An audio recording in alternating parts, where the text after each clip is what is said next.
sitwasyon ang buhay mo noon. Kalooban mo'y panatag, kalangitan ay maliwanag, ang daan ay tuwid at patag. Sa buhay mo noon, ngunit bawat pusong naglalakbay, dumarating sa sangandaan. Panibagong umaga na naman. Halos wala akong tulog. Dahil tinapos ko ang layout ko na malapit ang deadline. Hindi ako pa sanang bumangon. Kailangan ko magtrabaho. May responsibilidad ako sa pamilya ko. Bilang panganay, naasahan ako na magtumulong sa gastusin sa bahay. Dahil ako pa lang nakakapagtapos ng pag-aaral sa aming magkakapatid. Ginusto ko naman ang trabaho ko ngayon. Yun nga lang, bigyan ako ng boss, napaka-perfectionist. Wala nata akong ginawang layout na hindi niya na-reject. Plus, mahilig pa siya magtaas ng boses. Kailangan kong trabaho ko eh. Kailangan ko din magtiis. Masakit lang sa loob. Dahil 4 na taon kong pinag-usayan sa eskwela para hindi ako malitin. Mr. Cruz, what kind of work is this? Is this a work? This is a trash! Paulit-ulit na tayo. I don't like the phone! Kailangan naman tayo. Ulitin mo yan! Ganun pa rin na nangyari. Nakakatanggap pa rin ako ng masasakit na salita mula sa boss ko. Oo nga, binabayaran nila ang serbisyo ko. Pero hindi lang makatao ang lilit nila sa akin. Hay nako, muna kaya akong pumasok. Kahit ngayong araw lang. Kailangan ko siguro ipahinga muna ang isip ko. Hindi ko muna alalahanin salitang nakakasakit sa damdamin ko. Saan kaya ako pwedeng pumunta? Sino kaya pwede ko makausap tungkol sa problema ko? Para kahit pa paano naman maibsan ng pagkadismay ako sa sarili ko. Naguguluhan ako. Ano bang mali sa akin? Ano bang kulang pagkatao ko? Bakit hindi ko naramdamang masaya ako? Bahala na si Batman. Magbabike na lang ako. Saan na ako dali ng bike ko? Bahala na. Nakakauhaw naman. Nakabili nga muna ng malamig na maiinom. Ayan.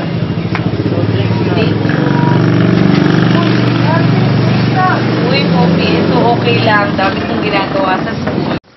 10 taon na pala si Ate Mimay na nagtuturo. Ang bilis ng panahon. Dati kasama ko lang siya sa PYM. Ngayon, naghubog na siya ng kabataan para sa hinaharap. Mahirap ang trabaho niya. Hawak niya ang kinabukasan ng mga estudyante. Mahirap pa ng pagtuturo. Ito pa rin ang nagpapasakit sa kanya. Full feeling, masayang-masaya. Yung everyday, pag pumunta ka sa school, makikita mo yung mga estudyante mo. Masaya. Masaya. Siguro, yung profession na yun, siguro doon na talaga ako nagtatapos. Doon na, yung buhay ko, iikot doon sa pagtuturo. Kailangan ko nga pala ng tulong. O, di ba magaling ka mag-drawing? Ayan, kasi meron akong kailangan nag-gawin para sa lesson ko bukas. Hindi ba ako tulungan? Sige. Ano ko na? Tara. Agad eh.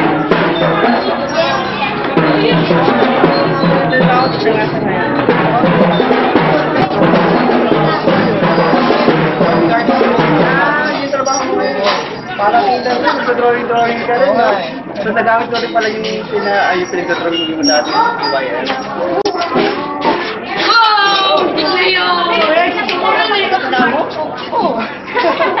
Hi, Bobby! Sa pagmasdan ng pamilya nila. Simula bilang magkaibigan sa PYM. At ngayon, masaya sila sa nabuo nilang pamilya.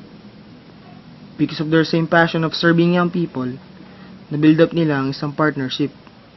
na hindi lang nakaugat sa pamantayan ng mundo, kundi kung paano tignan ni Kristo ang bawat isang pamilya. Ang pakikipagkapwa-tao natin ay sumasalamin kung anong values meron ang isang pamilya. Sila ay inubog ng panahon at lumago sa PYM at naging mabuting Kristiyano at magulang. Dinamit yung pag-serve namin as Catholic din, as part ng PYM, naging PYM.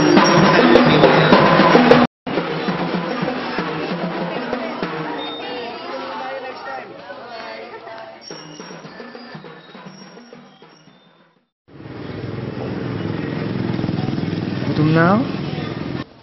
Saan kaya masap kumain? Saan na nga ba ako? Oh, ito pala. Madalas kami dito dati Dito na makakain. Miss ko na din kumain dito.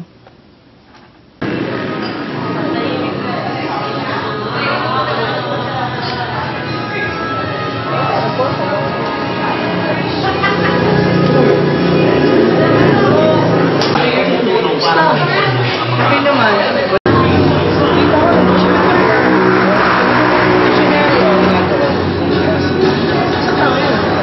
Dito ko usunod ako. Tara, order na tayo. Magkakabala mo? Ay, ito, call center agent sa Sortigan. Siguro, naiwan na sa buhay. Di naman coffee. Di mga talaga na kailangan natin na mag-outgrow sa mga things na nagiging comfortable tayo. Kagaya ng favorite t-shirt natin. In time, malalaman natin na hindi na palapit sa atin. Tara na, kain na tayo. Ay, may nakalimutan ka ata. Minimum for father. After ganito, di gagawin ka? Punta tayo sa simbahan mamaya. Okay lang ba sa'yo? Kasi normally, pupunta ako sa adoration natin just to have a small prayer. Lord, salamat. Kahit sa paraan na ito, ay paalala niyo sa akin, importansya na pagdarasal. Marahil, Lord, may gusto kang ipaiwatig. Nalaman ko, ang misyon ay di lang para sa mga piling tao. Maaari din akong tawagin para maging misyonaryo. Tama nga si Joel. Habang tumatanda, kasabay dapat ito, paglago ng spiritual na buhay natin.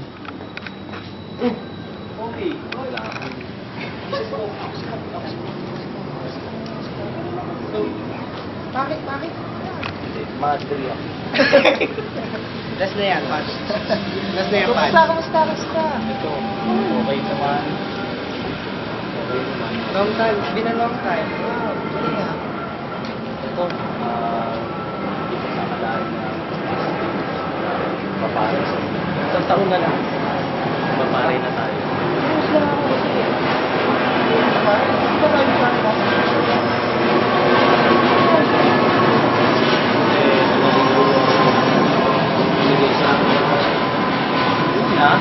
Akala ko mag-aaral na tayo.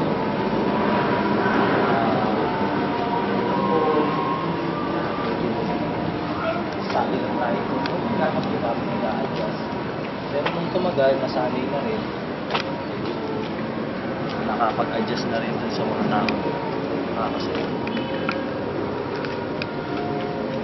So yun. Salamat po sa biyaya ng kaibigan. Matagal na rin yung huling kami magkasama. Pero wala nagbago. At nakakamanghang isipin, sa konting panahon na lang, si Sato, magiging ganap na pari. Na-realize ko, na bawat tao ay maring maging karapat dapat sa pagtawag mo. Ano man ang maging estado ng buhay niya, maging masama man, mabuti, andun pa rin ang iyong paggabay. Kanina naramdaman ko parang wala akong ginawang tama. Kaya parang may kulang sa buhay ko na kailangan kong malaman. Padala ka ng instrumento upang maliwanagan sa mga bagay na nagpapagulo sa isipan ko. Kung akala ko ang tao ang pinipili ng kanilang bukasyon, pero hindi pala. Plano mo pa rin ang siyang mangyayari. Kaya pinapabaya ko na po sa inyo ang aking buhay.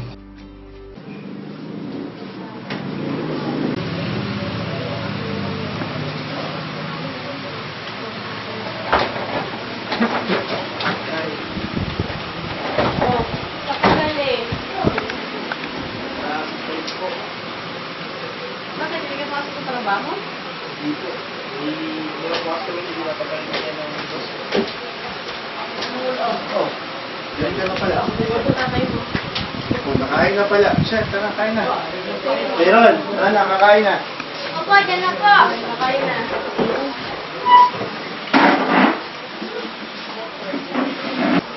Ama, anak, Panginoon, salamat po sa biyaya ng inyong pamilya.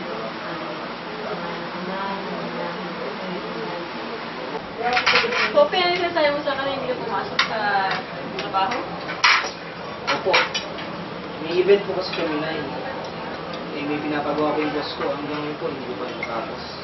O anong balak mo? Hindi ako na po pumasok. Ayaw mong pumasok? Poppy, alam mo naman na tayong dalawa lang nagtatrabaho sa pamilyang to. Paano na yung gastusin dito sa bahay? Paano na yung mga pag-aaral ng mga kapatid mo? Oo nga kuya, tapos may babayaran pa akong book sa Friday. Paano yun? Sige ako na bahala mo. Kuya, tingnan mo mamaya yung drawing ko. Tingnan mo kung mas magaling na ako sa'yo. Eh, tsaka ma, pa, na-invest na po ako sa Sabado. Oh. Kaya ano dapat namin gawin ng papa mo? Pumunta po kayo doon. Oh, sige, O, sige, sige. i-schedule mo Sa papa, ha? Sabado.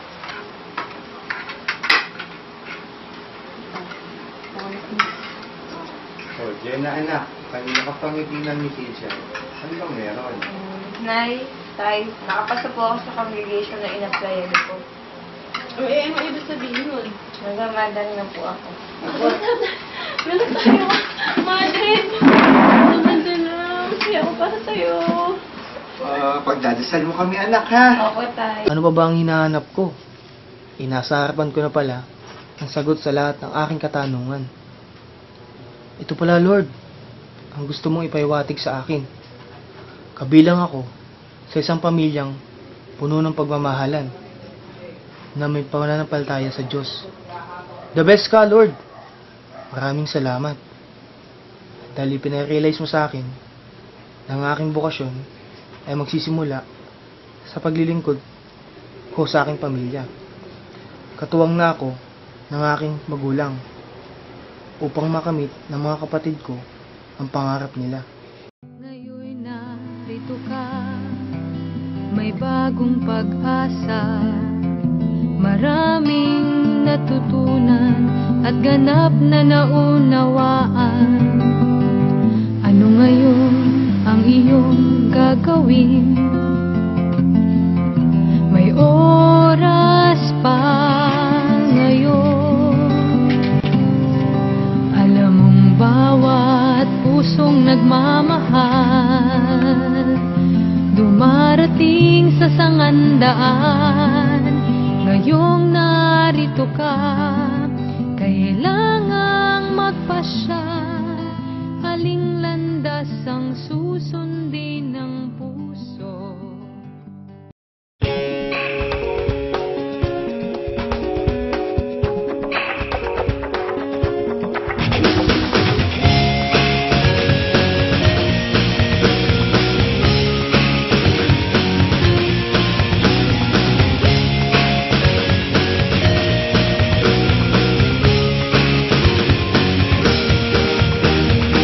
Hirap umawit mag-isa,